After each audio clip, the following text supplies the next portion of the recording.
Assalamualaikum warahmatullahi wabarakatuh. Perkenalkan, nama saya Fitri dari Prodi Manajemen Informatika 4B. Baiklah, di sini saya akan menjelaskan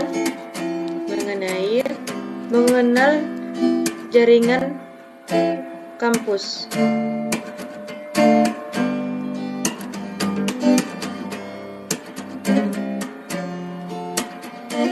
Apa itu jaringan kampus? Sesuai dengan namanya, jaringan kampus adalah jaringan di dalam kampus yang kita gunakan untuk bekerja dan hidup. Kampus memiliki ukuran dan atribut industri yang berbeda-beda. Demikian juga, jaringan kampus bervariasi dalam jenis dan bentuknya. Sejarah jaringan kampus.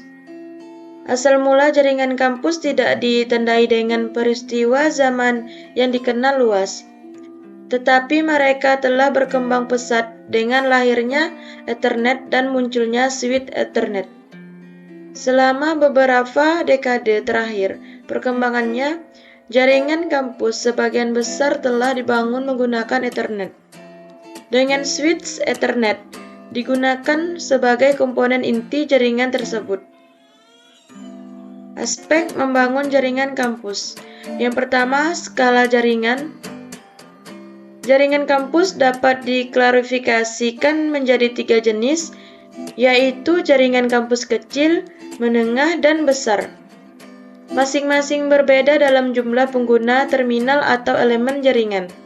Yang kedua, target layanan. Jika kita melihat jaringan kampus dari perspektif target layanan, kita akan melihat beberapa jaringan kampus tertutup dan terbatas, hanya mengizinkan pengguna internal, sementara yang lain terbuka untuk pengguna eksternal. Baik pengguna internal maupun eksternal, sumber ancaman keamanan jaringan berbeda antara jaringan kampus tertutup dan jaringan kampus terbuka. Oleh karena itu, keduanya memiliki persyaratan dan solusi keamanan jaringan yang berbeda. Pengguna pada jaringan kampus tertutup biasanya adalah karyawan internal. Perilaku online mereka relatif fleksibel dan dapat dikontrol secara efektif melalui aturan dan regulasi internal, serta reward dan punishment. Oleh karena itu, ancaman terhadap jaringan kampus tertutup terutama berasal dari intrusi eksternal. Jaringan kampus terbuka agak berbeda. Jaringan kampus terbuka bertujuan untuk melayani publik sebanyak mungkin. Dalam situasi dunia nyata, jaringan kampus biasanya memiliki subnet tertutup dan terbuka. Jaringan kampus yang melayani publik selalu mempunyai subnet tertutup untuk keperluan internal dan administrasi. Demikian juga jaringan kampus yang didesain untuk personil internal biasanya sebagian terbuka untuk orang luar. Sebagai contoh, jaringan kampus perusahaan membuka beberapa bagian dari jaringan untuk tamu dalam meningkatkan komunikasi dan kolaborasi. Beberapa bagian dari jaringan kampus government terbuka untuk warga yang akan menikmati layanan pemerintah yang nyaman. Dukungan layanan. Jaringan kampus dapat diklarifikasi menjadi jaringan kampus layanan tunggal dan multi layanan. Tergantung pada layanan yang dibawa, kompleksitas layanan yang dibawa pada jaringan kampus menentukan kompleksitas jaringan. Pada awalnya jaringan kampus hanya membawa layanan data dan layanan lainnya didukung oleh jaringan khusus yang berbeda. Jaringan kampus besar yang canggih adalah sangat berbeda.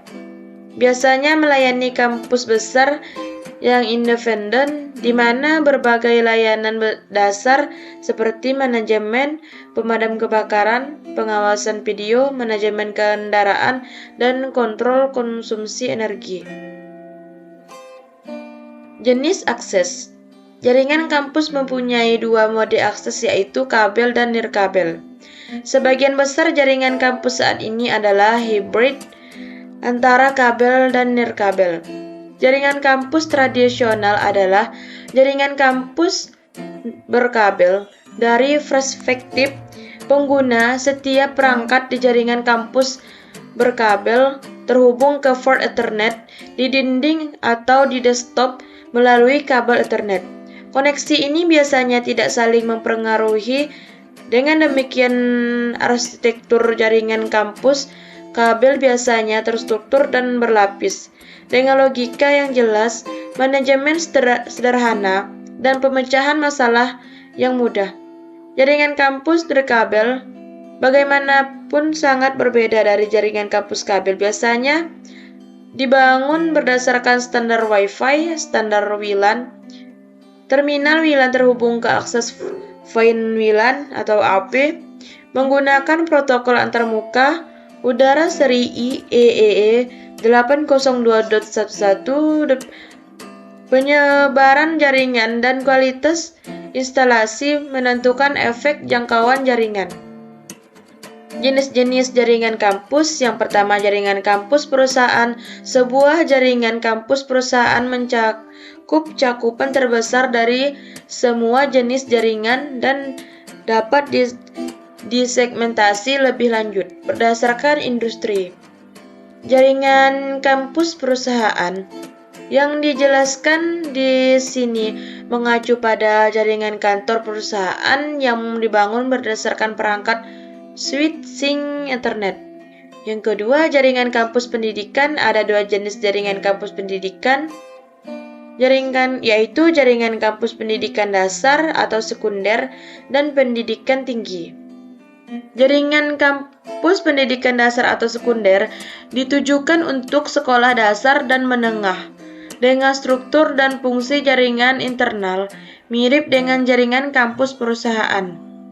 Jaringan kampus pendidikan tinggi harus melayani mahasiswa universitas atau perguruan tinggi.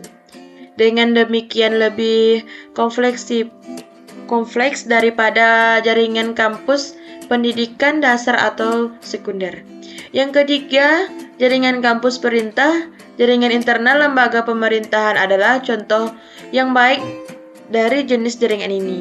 Yang keempat, jaringan kampus publik. Jenis jaringan ini digunakan di organisasi dan tempat komersial seperti pusat perbelanjaan, supermarket, hotel, museum, dan taman. Komponen jaringan kampus. Yang pertama, jaringan data kampus atau intermediary device. Jaringan data kampus dibangun menggunakan teknologi Ethernet atau WLAN. Ini terdiri dari semua perangkat komunikasi data di kampus, termasuk berbagai router, switch Ethernet, wireless access point, wireless access control, dan firewall. Semua trafik data internal diteruskan melalui jaringan data kampus. Yang kedua, akses terminal atau end user device. Pada kebanyakan jaringan, terminal atau perangkat pengguna akhir tidak dianggap sebagai bagian dari keseluruhan jaringan, tetapi sebagai konsumen jaringan. Ini karena memiliki terminal biasanya bukan administrator jaringan. Ketika akses terminal dianggap sebagai bagian dari jaringan kampus, administrator jaringan kampus dapat mengelola dan membatasi terminal secara lebih aktif. Menyederhanakan seluruh solusi, misalnya software antivirus yang ditentukan secara paksa diinstal pada terminal.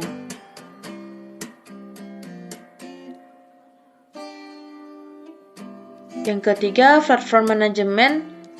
Jaringan platform manajemen. Jaringan adalah komponen tradisional Dalam arsitektur jaringan kampus terbaru, posisi dan enabler dari platform manajemen jaringan telah sangatlah berubah. Perubahan ini adalah kunci untuk menyederhanakan jaringan. Platform manajemen jaringan tradisional biasanya merupakan rumah bagi berbagai network management system yang menyediakan sejumlah fungsi manajemen dan pemeliharaan jarak jauh untuk jaringan atau perangkat. Platform keamanan tingkat lanjut pemanfaatan data besar di seluruh jaringan yang disediakan oleh platform manajemen jaringan untuk bertahan melawan advanced persistent threats. Platform layanan aplikasi. Di masa mendatang, banyak layanan aplikasi akan dikembangkan dengan menggunakan basis yang disediakan oleh platform manajemen jaringan.